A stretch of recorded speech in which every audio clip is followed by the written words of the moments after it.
During World War II, food scarcity was not some abstract fear. It was a daily calculation measured in calories, seasons and soil, you know. Across occupied Europe and parts of rural Britain, families were forced to rely on crops that could survive neglect, resist confiscation, and return food year after year without demanding seed purchases or chemical inputs. Among these crops, one stood out for its sheer stubbornness and productivity. The Jerusalem artichoke, also known as the sunchoke. It was not glamorous, it was not heavily advertised, and it rarely appeared in official propaganda. Yet it fed entire households quietly, reliably, and, well, repeatedly. The question that deserves attention today is not why it worked then, but why it vanished from modern gardens almost entirely. Jerusalem artichokes were planted extensively during the war years because they solved several critical problems at once. They grew in poor soil, tolerated cold climates, resisted most pests, and required no annual replanting once established. Families planted them once and harvested them indefinitely. Unlike potatoes, which could be seized, counted and rationed, Jerusalem artichokes grew underground in irregular clusters that were difficult to confiscate completely. Even if soldiers dug them up, missed tubers would sprout again the following year. For civilians under occupation, this resilience was not just convenient, it was strategic. Nutritionally, the crop provided complex carbohydrates, fibre and minerals during periods when bread and meat were scarce.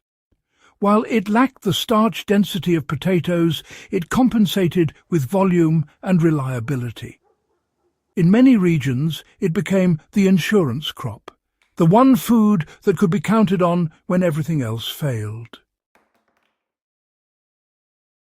The real power of the Jerusalem artichoke was not its yield in a single season, but its permanence.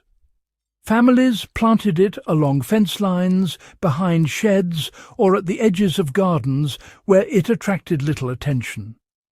Once the plants matured, they produced tall stalks that looked ornamental or even wild, helping them avoid scrutiny.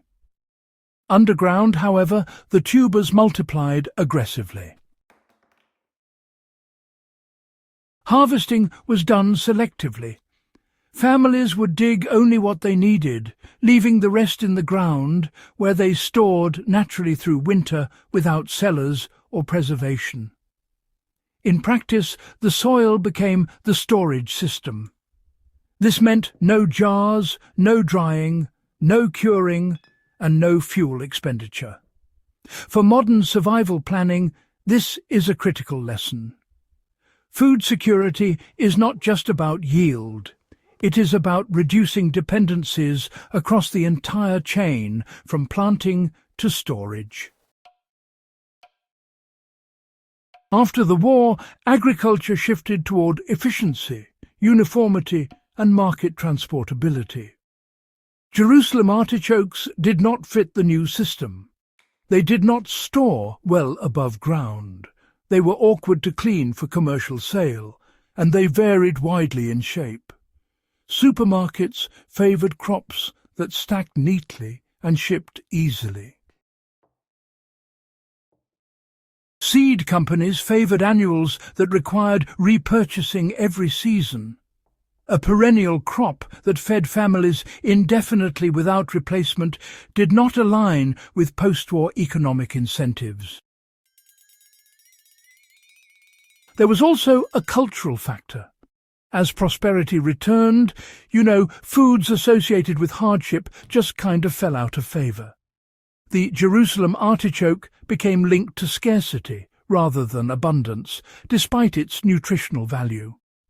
Over time, knowledge of how to grow and use it faded, preserved mostly in rural memory and, well, historical accounts. Today, the conditions that made Jerusalem artichokes valuable during the Second World War are, in a way, returning in different forms. Rising food prices, fragile supply chains, and increasing interest in low-input gardening have revived interest in perennial crops. The Jerusalem artichoke offers a model of food security that does not rely on annual planting schedules or, external inputs. To apply this today, a gardener can plant tubers once in a contained area, such as a raised bed, with barriers since the plant spreads aggressively. Minimal watering is required after establishment.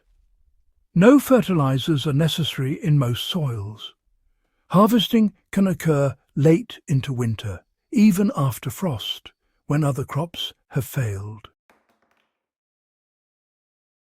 The result is, a reliable calorie source that functions as a long-term reserve rather than just a seasonal harvest. One reason modern gardeners hesitate to grow Jerusalem artichokes is, honestly, digestibility. West-African families address this through preparation methods that are rarely discussed today. Slow cooking, fermentation, and combining the tubers with fats reduced digestive discomfort. These techniques were, common knowledge during wartime because nothing edible could be wasted. From a planning perspective, Jerusalem artichokes should not replace staple crops, but rather complement them. They function best as a backup system, a perennial reserve that continues producing regardless of seed shortages or planting failures. This layered approach, really mirrors how wartime families survived, not by relying on just one solution, but by making sure that at least one source of food could not be taken away.